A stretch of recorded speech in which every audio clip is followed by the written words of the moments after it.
Well, I'm Joe Bourke. I'm the Liberal Democrat parliamentary candidate for Brentford and Isleworth. So I stood as a candidate in 2015. So this is my second run. I've essentially been living in Brentford since we came back, my family and I, from working overseas in the mid-90s. And I moved into the Brentford area in 1996 or so. My children went to local schools at primary level and secondary level. And almost immediately on my return, I was involved with the local community activities. I became a governor of the local primary school, Our Lady in St John's in Brentford. I was a treasurer for a teachers' union at that time. And as my youngest son was growing up, he had an interest in football. I used to take him to Brentford Football Club. And at that time, in the early 2000s, the club was going through some very severe financial problems. So pretty soon I found myself involved with the campaign to rescue Brentford Football Club from what essentially was bankruptcy. So a supporters group was formed called Bees United. Again, I became the treasurer for that organisation and became heavily involved in lobbying and campaigning. So involved in the community for a long time. Absolutely. This election is completely overshadowed by Brexit, and for the Lib Dems it certainly is the biggest issue. Absolutely. I think in terms of the Brexit vote that we had last year, this is one of the most important decisions that the country has faced for many a decade. The single market is key, isn't it? Single market is absolutely key. Without preferential access to the single market and the customs union, we're facing very severe economic problems.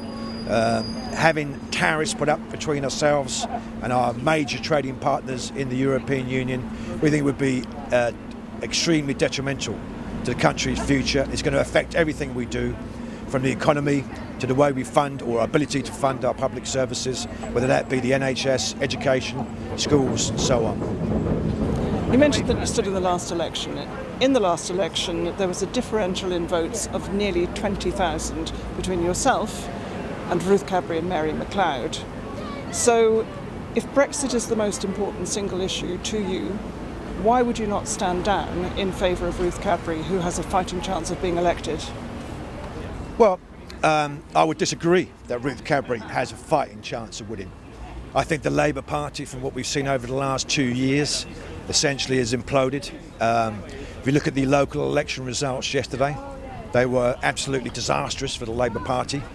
The national vote share projected by John Curtis, the pollster, or Professor John Curtis, yesterday was in the region of 38% for the Conservatives, 27 Labour and 18 Lib Dem.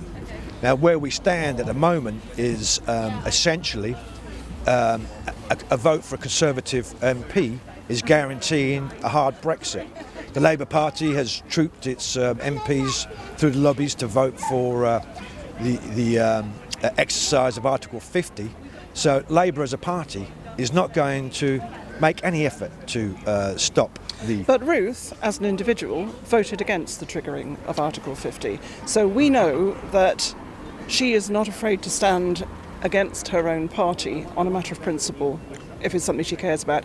I cannot see a difference between your policy on Brexit and hers. Is there one? Absolutely there is. We're committed to a second referendum. Labour's trying to face both ways, essentially trying to please all people on all sides, whether they are Remain or Brexit voters within the Labour Party. And that's their political stance. Essentially, that is going to hand a hard Brexit to the Conservative Party. On the issue of tactical voting, our position is that the only tactical vote that can have any effect is voters that want to maintain or want to see an opposition in the country and maintain a stance against Brexit. And in this I include both Conservative voters in Chiswick and in Brentford and Isleworth, and Labour voters, that they vote for a Liberal Democrat candidate. That's my point, though. It looks as if there will be a landslide Tory victory. It's important that there should be an opposition in Parliament. Would you rather not have a Labour MP who is prepared to vote against her party than to have a Conservative MP here? Of course we would. But what we've seen over the last 2 years is a Labour Party essentially in terminal decline.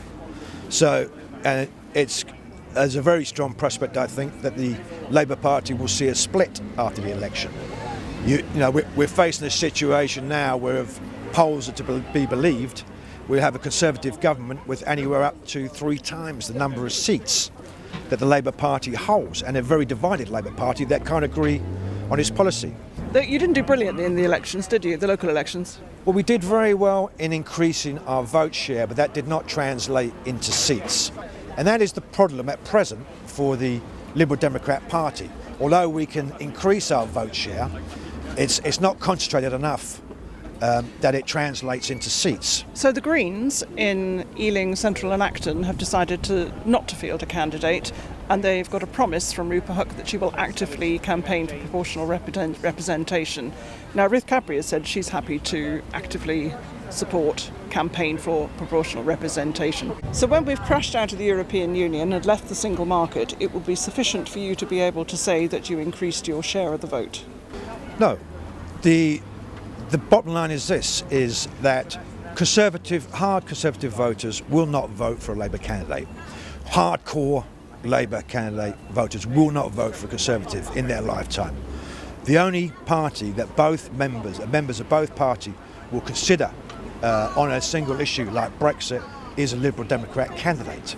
So the only possibility of a stance against Brexit is parties that have, like the SNP for example, that take a stand against exit from the European Union, and the Liberal Democrats having sufficient core of opposition, because the Labour Party will not do it.